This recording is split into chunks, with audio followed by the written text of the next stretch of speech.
دفتر قتل يخل تعقم الله من زارلك نك عمن نخزاركم جرو نسو مرجتا جتا بخمي يسمع مير مرجتا داقي مام يمزوزو አሁን በጉንዳን አሁን ሌላ እንሽላሊት ምናምን መላክ ትችላለህ ማለት ነው ሌላ እንደዚህ የተለያየ ያውሪዎች ያው እኛ አናውቀውም የፈስና የጉንዳን እና ደግሞ የባብ ነው እንጂ ሌላ አናውቅም ኦኬ የባብ መላክ ትችላለህ ማለት ነው አዎ ሰይጣን እኮ على يقتل عقم يولن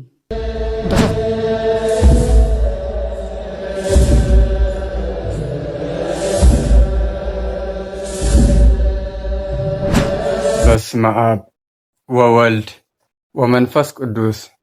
አሐዱ አምላክ አሜን። ናይ እግዚአብሔር ቤተሰብ ናይ ዲና ናይ ቅድስት ድንግል ማርያም ሓደራ ደቂ ናይ ኩሎም ቅዱሳን ፈተውቲ ናይዚ ቻናል ተኸታተልቲ ኣብ መላእ ዓለም ዘለና ናይ እግዚአብሔር ሰላም ይብዛሕና። ከም እግዚአብሔር ፍቃድ ሒዘያ መፅአ ዘለኹ ሕዚ እውን ብዛዕባ ኣብ ቅድስቲ ቤተክርስትያንና ተሰግሲጎም ንቅድስቲ ቤተክርስትያን ድማ ዘፅርፉ ቤተክርስትያን ዘይውክሉ ግን ድማ ምእመን ቀስ በቀስ ንቤተክርስትያን ብካሊእ መንገዲ ንኽሪኣ ዝገብሩ ብዛዕባ ንሳቶም ክነጋገር ኢና። መበገሲ ድማ ኣብ ገዛ አብርሃም ዝበሃል ዩቲዩብ ኣብኡ ኣትዮም ዝናገሩ ዝነበሩ ናይ መንበረ ሰላማ ኣባል ኣቡነ ናትናኤል እዮም። ስለዚ እቲ ሓሳብ ርኢናዮ ክንኸውን ንኽእል ኣጋጣሚ ዘይተረድአና ንኽነስተውዕሎ ብዝብል ሒዘዮ ዝመፃ ከለኹ እቲ ቪድዮ ድማ ናብኹም ከብሎ እየ ማለት እዩ። ልክዕ ከምቲ ኣብ መጀመርያ ኣብቲ ኢንትሮ ዝረኣኹምዎ። ስለዚ ኣቡነ ናትናኤል ዝተናገርዎ ደብተራ ንምንታይ ይፍራሕ ዝብል እዩ ነይሩ ኣርዮም ዝተናገርዎ። ኣቡነ ናትናኤል ድማ ዝተናገርዎ እቶም ጳጳስ ደብተራ ትርጉሙ እንታይ ከም ዝኾነ ገሊፆም ኣለዉ። መሊሱ ድማ ኣብ ናይ ርኩሳን መናፍስቲ ዘለዎም ግንዛበ ግን ክርአ ከሎ ነቶም መናፍስቲ ናልኣኹ ብዝተፈላለየ መንገዲ ደቂ ሰባት ዘጥፍኡ ነብሶም ናብ ሲኦል ንኽእትዋ ዝገብሩ ንኣቶም ዳርጋ ደጋፊ ኮይኑ ተረኺቡ። ስለዚ ካብዞም ኣቦታት እዚኦምሲ መን ይሕሹ ተረኺቡን እዩ? ምእመን ኮ ይሕሹ ተረኺቡን። ስለዚ እሱ ድማ ብቐጥታ ብመሰረት መፅሓፍ ቅዱስ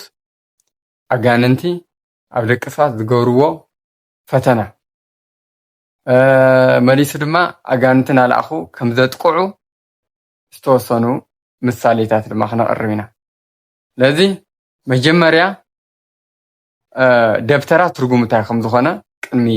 እቲ ኣነ ሓሳብ ምባለ እዛ ቪድዮ ርኢና እያ ንመለስ። መሰረቱ ደብተራ ዝበሃል እንታይ እዩ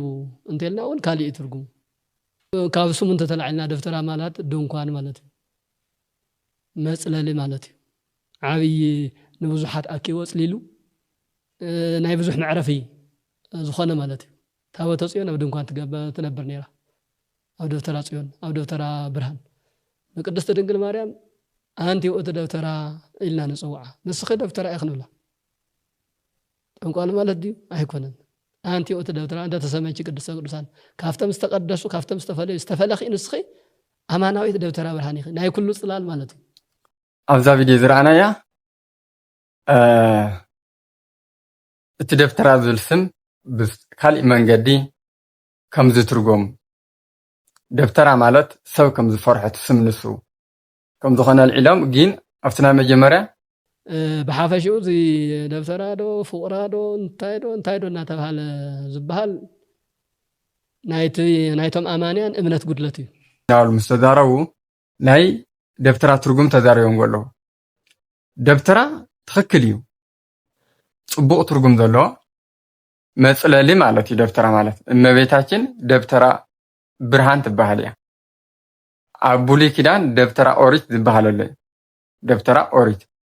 ኦሪት እናተባህለ ይፅዋዕ ማለት እዩ። ስለዚ ደብተራ ማለት ፅላል፣ መኸለሊ፣ መፀግዒ ማለት እዩ። ልክዕ ኣብ ጥምቀት ከም ዝተናገርዎ እቶም ሊቀ ጳጳስ ኣብ ጥምቀት ድንኳን ይግበር እቲ ድንኳን እንታይ ትርጉሙ ያው ፅላል ንኾነካ ፀሓይ ንኸይውዐካ ታወት እውን ኣብኡ ትገብረሉና ኣብነታዊ ጥምቀት ኣብ ሓዘን ይግበር ኣብ ቤተክርስትያናት ጋያሽ እንግዳ ንምቕባል ይግበር እዚ ድንኳን እቲ ደብተራ መፅለሊ እመቤታችን እዚ ደብተራ እናተባህለ ትፅዋዕ እያ ስለዚ ደብተራ ማለት ሊቅ እዩ ሊቅ ማለት እዩ ብቤተክርስትያንና ትርጉም እዚኦም ተርጊሞምዎ ዘለዉ ግን እቲ ስም እዚ ደኣ ይኹን እምበር ብስም ዝስም እዚ ሒዞም ግን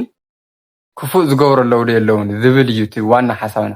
ኣነ ኩለ ዝደሊ ብግልፂ ተነቒፎም ከምኡ ዝገብሩ ኣካላት ኣለዉ ዶ የለውን እዎ ኣለዉ ብምንታይ ጉሏ ብቲ ደብተራ ዝብል ስም ብቐሺ ዝብል ስም ንመን የፅልኡ እዚኦም ዞም ከም ዝገብሩ ውልቀ ኣካላት ነቶም ትክክለኛ ሊቃውንቲ ደብተራ ንብሎም ንኣቶም መፀለም ይኾንሎ ማለት እዩ ንኣቶም መፀለም ይኾንሎ እዚ ድማ ክኸውን የብሉን ምክንያቱ ክፉእ መንፈስ እንታይ እዩ መልኣኽ እዩ መልኣኽ እናተባህለ ይፅዋዕ እዩ ግን ኣይኑ መልኣኽ ተባሂሉ እቲ ክፉእ ትብሎ ዲያብሎስ ግን ቅዱሳን መላእኽቲ እውን እዮም ስለዚ መላእኽቲ ብግብሮም እዮም ቅዱሳን መላእኽቲ ክፉኣን መላእኽቲ እቶም ክፉኣት ዲያብሎስ ሰራዊቱ ስለዚ ንዲያብሎስ ሰራዊቱ መልኣኽ ብዝርኢኻ ኣይንኦትልኒካ እቲ ክፉእ ስለዚ ናቱ ስም ሒዝካ መልኣኽ ብምዃኑ ግን ንቅዱሳን መላእኽቲ ክንፀልኦም ከም ዘይብልና ኩሉ እንቶም ከምኡ ክፉእ ነገር ዝገብሩ ደብተራ ቀሽዲ ካሊእ ተፀጊዖም ዘለዉ ኣጋንንቲ ዘምልኹ ኣጋንንቲ ዝልእኹ ግን ንኣቶም ፀሊእኻ ኩሉ ከምኡ ክመስለካ ከምዘይብሉ ንምሃብ እየ እዛ ግንዛበ መፅእ እያ ዘሎ ምክንያቱ ግልፂ ይገበርዋ ነብዚኣ ኣብዚኣ ዳርጋ ደጊፎም ጎ ብጣዕሚ ዘሕዝን ማለት እዩ ሊቀ ጳጳስ ዝኣክል ንህዚ መራሒ ተባሂልካ ተቐሚጥካ እንድሕ ከምዚ ገይሮም ኣቦታት ብግልፂ ሽፍንፍን ኣቢሎም ዝሓልፉ ተኮይኖም ተሰግጂጎም ንቤተ ክርስትያንና ዘፅርፉ ዘለዉ ኣካላት ናኦም ከም ድጋፍ ኮይኑ ተቐሚጡ ዘለዉ እዩ ብዙሓት ድማ ዝሓሳብ እዚ ሸር ይገብርዎ ኣለዉ ይካፈልዎ ኣለዉ ረዮ ኦርቶዶክስ ተዋህዶ ኣጋንንቲ እያ ትድግፍ እናተባሃለ ጠንቆልቲ እያ ትድግፍ እናተባሃለ የፀልሙና ኣለዉ ኣብ ዝሓለፈ ቪድዮ ዝለቐቅዎ እውን ተወልደ ገብረመድህን ዝበሃል ሓደ ጠንቋል መርጌታ እዩ ዝብል ሕዚ ኣብ ፕሮቴስታንት ዘሎ መጠምጠሚኡ ገይሩ ቤተክርስትያን ከም ትፈቅዶ ገይሩ የሕሊፍዎ ዘለዉ እቶም ፕሮቴስታንት ኩሎም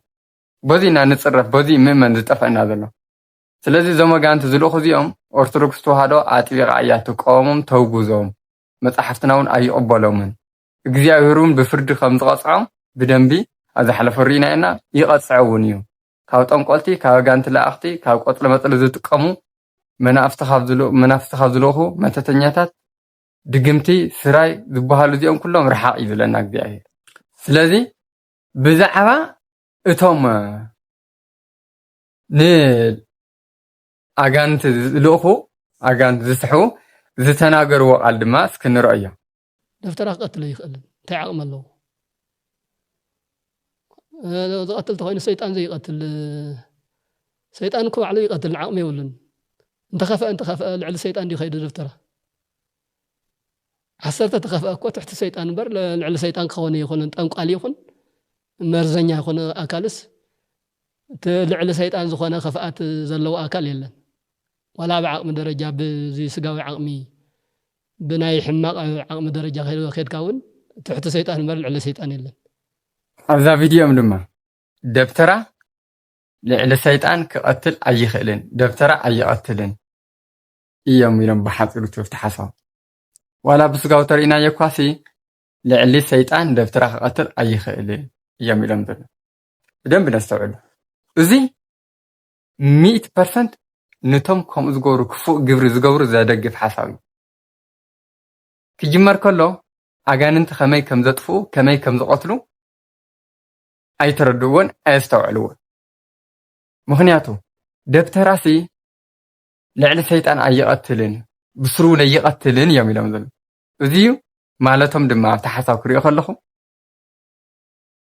ደብተራ ማለት እቶም ፅቡቕ ዝገብሩ ደብተራ ንቅድስ ቤተክርስትያን ዘገልግሉ ደብተራ ማለት ይኾነን ደብተራ ትርጉም ስለ ዝረአናዮ ግን ደብተራ ይኹን ቀሺ ይኹን ማንም ተራ ምእመን ይኹን መናፍስቲ ተጠቒሙ ሰብ ክቐትል ይኽእል ከጥፍእ ይኽእል ኣይተቐተል ኢሉ እግዚኣብሔር ዝተናገረና ንምንታይ እዩ ካብቶም 10 ትእዛዛት እኮ ኣይተቐተል ዝብሎ ኣሎ ስለዚህ እዚ እኮ መፍሪሶም ጎዝኒው ስልጣን የውልን ኢሎም ሓሊፎም ነው ንሰብ ኳይ ተቀተል ተዋሂሉ ግን ሰብ ክቀትል ዝኽእልከ ታይ ኮይኑ እዩ ሰራዊት አጋንንት ኣብ ህይወቱ ክሓድሩ ከለው ሰብ ይቀትል ለይቲ ሃንጊ ይገብርለው ንብለና ሰብ ይቀትሉለው ይዝርፍለው ንብለና እዞም አካላት ዲዮም ምሰጋንቲ ሕብረት ገይሮም እዮም ከም ዝገብርለው ናይ አጋንንት ግብሪ እዮም ዝገብርለው ስለዚህ ደብተራ ይኹን ተስካህነ ናይ ረእየ ይበል ተስማንም ተራ ምእመን ዋላ ኣብ ኦርቶዶክስ ተዋህዶ አማኒ ዘይኮነ ዋላ ሙስሊም ክኾን ይኹን ዋላ ፕሮቴስታንት ክኾን ይኽእሉ አጋንንት ተጠቂሞም ሰብ ከጥቅዑ ይኽእሉ እዮም ስለዚህ ልዕሊ ሰይጣን ክቀትለ ይኽእልን ማለቶም ኣብ ሰይጣንን ኣብቲ ክፉእ ዝገብር ምስ ሰይጣን ተዋዓዒሉ ዘሎ ውልቀ ሰብ ዘለዎ ርክብ እዞም ሊቀ ጳጳስ ኣይተረድኦም ሰይጣን እውን ክቀትለ ይኽእል እዮም ጎባሓፅር ስለዚህ ሰይጣን ብኸመይ የጥፈእካ ነብስኻ ዝብል ኳስ ኣይዘርዘርዎ ሓጢያን ንኽሰርሕ ናብ ንስሓ ህይወት ንኸይትኸይድ ንኸይትንሳህ ንኸይትቆርብ ጸሎት ንኸይትገብር ኣእምሮኻ ሕሊናኻ ሕማም ዝፈጥረልካ ተኾይኑ ትርበሽ ትጭነቕ ተኾይንካ እዚ ዝገብረካ ዘሎ ኣካል መን እዩ ዝብል ኮስ ከብራህርህዎ እዮም ነይሮም እዚ ክገብረካ ዘሎ ኣካል ኮ ሓይልን እዩ ሓይሊ እሱ ድማ ትኽፉእ መንፈስ እግዚአብሔር ኮ ናብዚ ምድሪ ዝመፀ ኮ ሓይሊ ኣጋንንት ንኸይስልጥኑ ኣብ ህይወትና ናቱ ሓይሊ ተላቢስና ንኸነሸንፎም እዩ ኮ ኣምላኽና ኢየሱስ ክርስቶስ ፍጹም ሰብ ኮይኑ ናብዚ ምድሪ መፅኡ ስለዚ ዲያብሎስ ስልጣን የውሉን ስልጣን ናይ እግዚአብሔር እዩ ግንከ ናይ እግዚአብሔር መንገዲ ከይተረዳእኻዮ ወይ ድማ ንኸይትርድኦ ናገበረ ተንኮሉን ሴሩን ንኸይትፈልጥ ገይሩ ኣብ ደቂ ሰባት ሓዲሩ ብስጋው ጥራሕ ንኽትርድኦ ገይሩ የጥፈእካ እዩ ሰይጣን ስለዚ ተኾይኖም ዘየብራህርዎ ስለዚ ውልቀ ሰባት አጋንንት ተጠቂሞም ከም መሳርሒ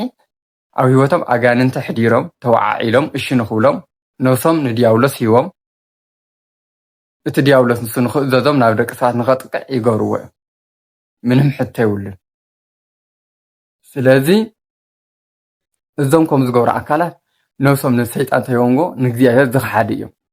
ኣብ ቤተ እግዚአብሔር ዋላ ይመላለሱ ዝኸሓዲ እዮም ይሁዳ ኮ ንኣብነት ምሳሌ ኮይኑ ከረድአና ዝኽእል እዩ ኣብ ቤተ እግዚአብሔር ብኣካል ምስ እግዚአብሔር እናተመላለሰ ኮ ንእግዚአብሔር ዝህቦ ነበረ ክብሪ ገዲፉ ኣብ ገንዘብ ጥራሕ ትኩረት ገይሩ ኣምልኾተ ገንዘብ ሒዝዎ ካብ ሙዳዊ ምጽዋት እናሰረቐ ንኣምላኽ ዝሸጠ እዩ ክስካዕ መስቀል ዘብፅሕ እዩ ብፍቓዱ ዳ ይኹን ኣምላኽና ኢየሱስ ክርስቶስ ንኣና ንኸድሕን ኣብ መስቀል ዳ ይሰቐል እምበር እቲ ክስካዕ መስቀል ዘብፅሐ ጊ ዲያብሎስ ኣብ ልቢ ኣይሁድ ሓዲሩ ኣብ ልቢ ይሁዳ ሓዲሩ ኣሕሊፉ ንኽቦ ብ30 ዲናር ንኸሽጦ ዝሰውዓለ እዚ ጸላኢ ሰናይት እዩ እዚኣ ተምረናኮ ቤተ ክርስቲያን ስለዚ ዲያብሎስ ነፍሰ ገዳይ እዩ ስለዚ ዝጥንቁልን የውዶ ብደንብ ነው ንምንታይ ኢና ካብ መንፈሳዊነት ኣብ ዓለማውነት ትኩረት ጌርና እንተይልና መልሱታ እዩ መንፈሳዊ ስለ ዘይተረድአና ኣብ ስጋዊ ጥራሕ ትኩረት ጌርና ማተሪያሊዝም ጥራሕ ኮይና ሽዑ ነገር ዲያብሎስ የተረደናን ግን ዲያብሎስ ህይወትና ሰልጢኑ ከም ድሌት ይዝውረና ስለዚ ዲያብሎስ ደቂ ሰባት ከም ዘጥፍእ ብግልጽ ዝተዛረቦ ሓደ እቶም ተወልደ ገብረ ህይወት ዝበሃል ጠንቋሊ ድምፁ ንርአዩ ንስማዕ እዩ ድልየተይ ዝነበረ ነዚ ነገር እዚ ተዋሪሰ ምሳጋንንቲ ክሰርሕ ዝገበረኒ ተዛሪቡኒ እዩ ንዓይ ብጣዕሚ ተዛሪቡኒ ብዙሕ ዘረባ ተዛሪቡኒ እዩ ግና እሺ ኢለ መፅአ መን ዘዛረብልክ ነው ከዓ መን ንኽዛረብኩም ገይርዎ ንሱ መርጌታ ጌታ ብኸመይ ሰምዖም ነይሩ መርጌታ ደጊሞም እዮም ዘውፅዎ ሰንበይኖም ደምስ ካልኦት ኣስቱ ንኽእልዎም በይኖም እዮም ደጊሞም ዘውፅዎ ንሕና በይኖም ኢና ሓደ እዚ ኣብ ዝሓለፈ ዝረኣና ኢና ተዋሪሰ ምሰጋንንቲ ምሰጋንቲ ብቐጥታ ይራኸብ ከም ዝነበረ ካብ መቃብር ናወፁ ከም ዝረአይዎ ርኢና ይንኽበና ብዙሕ ብዙሕ ተዛሪቡ ምስ መን ተዋዒሉ ምሰጋንንቲ ብምንታይ ተዋሪስዎ ከልቢ ብምቕታል ከልቢ እናቐተልካ መስዋዕት ጌርካ ምስ ሰይጣን ተዋዒልካ ኣብ ህይወትካ ይኣቱ ሽዑ ደቂ ሰባት ድማ ይቐትለለይ ነይሩ እውን ኢሉ ይቐትል ተሓደ ተራ ምእመን ድማ ታይ ከም ዘለ ንረአዮ አሁን በጉንዳን አሁን ሌላ እንሽላሊት ምናምን መላክ ትችላለህ ማለት ነው ሌላ እንደዚህ የተለያየ ያውሪዎችን ያው እሱን እኛ አናውቀውም የፈስና የጉንዳን እና ደግሞ የባብ ነው እንጂ ሌላ አናውቅም። ኦኬ እባብን መላክ ትችላለህ ማለት ነው? አዎ። ኦ ማይ ጋድ። ኣብዚ ድማ እዚ ተራዩ ተምሃራ እዩ ግን ምእመን እዩ ኣጋንንቲ ከመገይሩ ከም ዝእዞም ከመገይሩ ሰውነቱ ዘም ጉንዳን ዝበሎም ከምዚ ዘም ፍልሐ ዝመስሉ ዘለው ከምኣቶም ናልኣኻ ንኽወረካ ከም ዝገብር እዩ ሕዚ እዚ ኣጋንንቲ ተመሲሎም እዮም ዝመፁኻ ተመሲሎም ይመፁኻ ከፍስውኻ ተደልዮም የፍስውኻ ከጥሩጥሩኻ ተደልዮም ቅድሚ ሰብ ናጠረጥካ ክትውዕል ይገብሩኻ ምክንያቱ ሰይጣን እቲ ውሽጢ ሰራውር ናይ ህይወትካ እቲ ዋና ስርዓት ሕድሕድ ናይ ባዕሉ ስራሕ ዘሎ ህይወትካ ተቆጣፂሮም ናብ ዘይኮነ ፖዚሽን ዘንቀሳቀሱ ኣካላት እዮም ዲያብሎስ ማለት ስለዚ ልዕሊ እግዚአብሔር ስልጣን ይሁናየ ማለት ይኾነ እቲ ክፉእ ግብሩ ክንፈልጦ ኣለና ግን ድማ ምስ እግዚአብሔር ተነቢርና ምንም ዓይነት ስልጣን ከም ዘይብሉ ንመርዳእ እዩ ሓሳብ ዝንዕል ኣለና ስለዚ ብስም ደፍተራ ዝንቀሳቀሱ ኣብ ቤተክርስትያንና ኣለው እዩ ኣብ ቤተክርስትያንና እንደውም ተፀጊዖም መፍትሄ ስራይ ናበሉ ይውኻ ቅርሺ ድማ ተኸፍሎም ቅርሺ እኮ ተኸፍሎም ከያ ስለዚ ናይ እግዚአብሔር ፀጋት ብቅርሺ እዩ ንኣብነት ድርሳነ ቅዱስ ሚካኤል ድርሳነ ቅዱስ ገብርኤል ኣብ ቤተክርስትያን ክንከድ ከለና ብነፃ ዶ ይኮንና ነምፅኦም ቅርሺ ንኸፍል ብነፃ ዝተዋሃኩም ብነፃ ሃቡ እኮ ኢልና መድሃኒዓለም ቅርሺ ዝቕበል ተኮይኑ ግን ሰብ ፀገም እኒኦ እዩ በቃ ብቅርሺ ዝመፅእ ፀበልሲ ኢልካ ተምፆ ድርሳንስ ይቅርታ መፍትሄ ስራይ እናተባሃለስ ከመይ ጌርካ ተኣምኖ ብርግጠኝነቱ መፍትሄ ስራይ ኣብ ውሽጢ እንታይ ከም ዘሎ ባዕለ ይርኢ እየ ቆፅለ መጥሊ ፍሮምር ካልኦትን ዝብሉ ቅዱስ መፅሓፍና ዝቃወሙም ኣብኡ ኣለዉ ስለዚ እዚ ደጊፎም ገዞ እኒአው እዞም ሊቀ ጳጳስ ዘይተረድእዎ እንደውም ክመሃሩ ከለዉ ኣብቲ ኣብነት ትምህርቲ ካብ መጀመርያ ጀሚሮም ኣይርኡ ነይሮም ኣልዩ ኣብነት ትምህርቲ ክመሃሩ ከለዉ እዞም ናይ ቀሺ ተምሃሮም ሎንኮ ጥበብ እናተባሃለ እኮ ይወሃቦም እኮ እዩ ባዕሎም እኮ ይናገሩ ይመስክርዎ እኮ ግን ንቑሓት ዝኾኑ ዲያቆናት ግን ጌጋ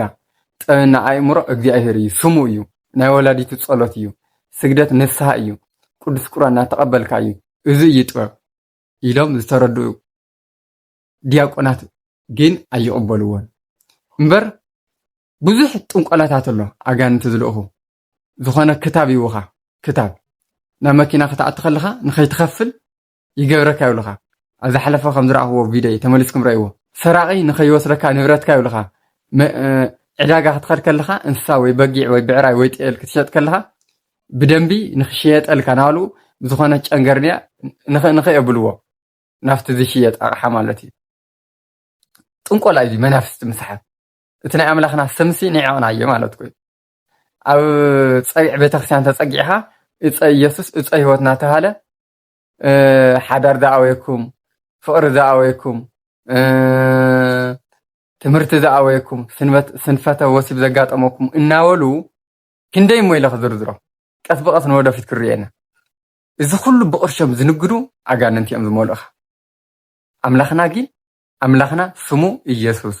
እግዚአብሔር ኤልሻዳይ ያህዌ ፀባኦት እናበልና ንፅውዖ እቲ መድሓኒት ግን እቲ ስሙ እዩ ብኸመይ ንረኽቦ ናይ ስሙ ሓይል ክንፅሊ ክንሰግድ ንስሓ ክንኣቱ ኣለና ጸሎትን ስግደትን ኩሉ ግዜ ክህልየና እዩ ናይ ወላዲቱ ቅዱስ ሱማ ናይ ቃል ኪዳና ሱም ብጸሎታ እትረድእና ከንሕዝነና ተንኮል ናይ ክፉእ መንፈስ ክንርድኦ ኣለና እዚ ሒዝና ሰልጢና እንትኸይድና ሓይሊ ኣጋንንቲ ኣብ ህይወትና ክስልጡኑ ኣይኽእሉን እዩ ሽዑ ናይ ዲያብሎስ ክፉእ ስርሑ ብደንብና ንርድኦ ስለዚ ቅዱስ መፅሓፍና ስለ እቶም ሊቀ ጳጳስ ዝበልዎ መልሲ ክሕብረልኩም እየ ኣብ ዮሃንስ ወንጌል ምዕራፍ 8 ቁጥሪ 44 ከምዚ ይብለና ንስኻትኩም ካብቲ ኣቦኹም ዲያብሎስ ኢኹም ድሌት እቲ ኣቦኹም ክትገብሩ ኢኹም እትደልዩ ዘለኹም ንሱ ካብ መጀመርታ ቀታሊ ነፍሲ እዩ ንሱ ካብ መጀመርታ ቀታሊ ነፍሲ እዩ ሓቂ ኣብኡ ስለ ዘየለ ኣብ ሓቂ ኣይጸንዕን እዩ ሓሳዊ ኣቦ ሓሰት እውን እዩ ሓሳዊ ኣቦ ሓሰት እውን ስለ ዝኾነ ሓሰት ክዛረብ እንተሎ ካብ ባዕሉ እዩ ዝዛረብ እዚ መድሓኒትና ጎይታና ኣምላኽና ኢየሱስ ክርስቶስ ዝተናገሮ ኣምላኻዊ ቃል እዩ ስለዚ ዲያብሎስ እዩ ቀታሊ ነፍሲ እዩ ካብ መጀመርታ ስለዚ እዚ ኣይተቐተል ዝብል ትእዛዘት እግዚኣብሔር ዝተዋሃብናው ናይ ዲያብሎስ ስራሕ ሰኣይቲ ስራሕ ማለት እኮ እዩ ቀታሊ ነፍሲ እያ ተባሂሉ ክትቀትል ተኮይንካ ናይ ዲያብሎስ ስራሕ ሓሳብ ኣብ ልቦናካ ኣሎ ማለት እዩ ግብሪ ዲያብሎስ ሒዝካ ኣለካ ማለት እዩ ካብ ኣቦኹም ዲያብሎስ ኢኹም ተባሂሎም ዘለው ነቶም ኣይሁድ ንኣምላኽና ኢየሱስ ክርስቶስ ክቀትልዎ ብእምኒ ኣልዒሎም ክውዕዎ እናሓሰቡ ናሃለው ስለ ዝነበረ ዝተናገሮም ኣቦኹም እዩ ማለት ናቱ ግብሪ ትገብር ኣለኻ ስለዚ ርክብ ጌርካ ኣለኻ ማለት እዩ ምስ ዲያብሎስ